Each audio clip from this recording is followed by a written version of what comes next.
So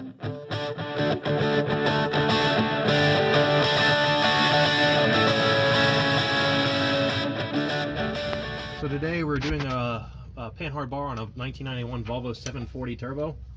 So first things first, you want to get the car up in the air on jack stands and lower the axle all the way down as far as it can go. Panhard bar has two connections here. It has one 17mm here, and then there's also one 17mm all the way up here.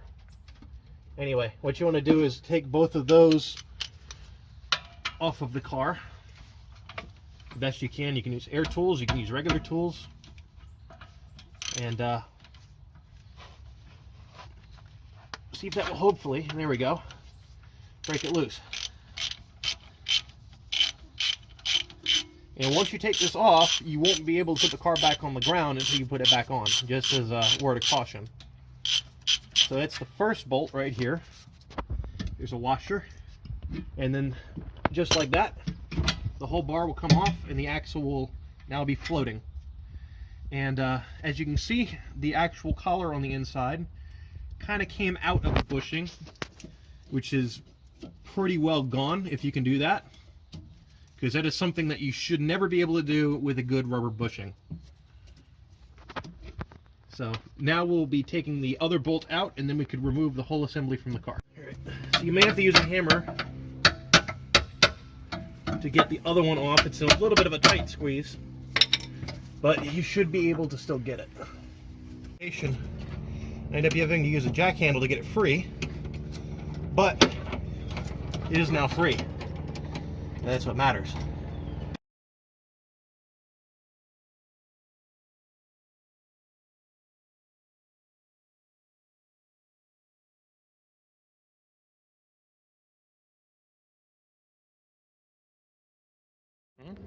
Alright, so there are a few ways to remove a bushing. One of my favorites is using a torch. And you just burn the bushing out. What you want to do is not get too many of the fumes sucked into you, but you want to try to get a good fire going to where it will start the bushing on fire by itself.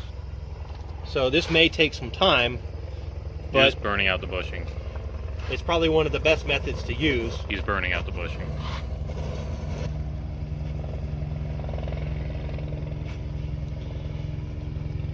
And then you let the fire really do its work.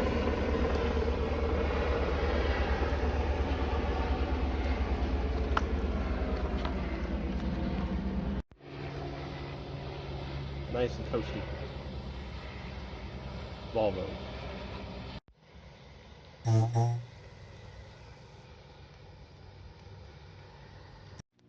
Alright. Next thing you want to do is you want to start cutting away the metal race that's around where the original bushing was. You can see it right there, because that will need to go for us to put the poly bushings in. And since we burned away 90% of the rubber, now it's easy to cut those off. So once you get a good cut going, you may have to do two, you may have to do one, is then to take a screwdriver, a pry bar, or anything of the matter, and then hammer the old bearing retainer or race out.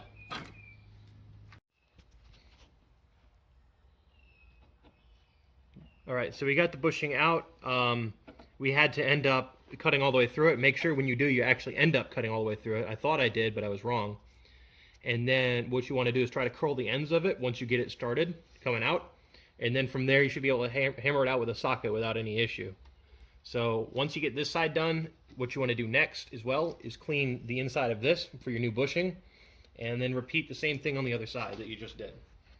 Alright, so once you're done cleaning the mating surfaces of where the old bushings were, we did it with brake cleaner and wire brushes. So next, what you want to do is you want to start applying grease to the bushings that you're going to be installing. You don't have to put an insane amount of grease on there, just a liberal amount to help kind of get it seated and to keep it from making any noise. So make sure you put the correct bushing in the correct hole. This one's going to be going in here. So what I'm going to do is I'm going to undo the vise, get the bushing lined up, and push the bushing in.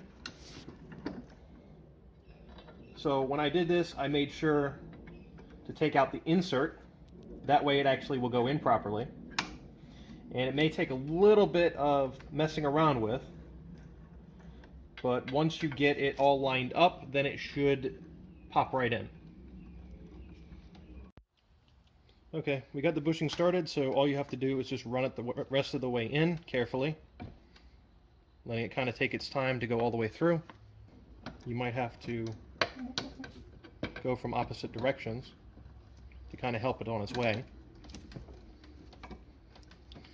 And probably the rest of the way, what you're going to have to end up doing is kind of slowly but surely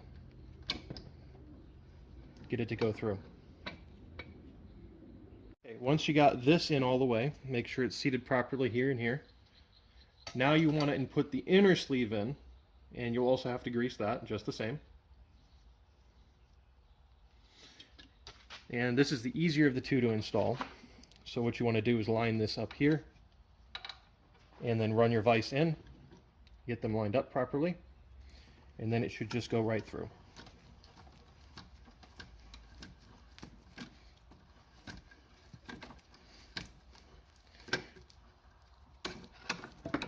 And there you go.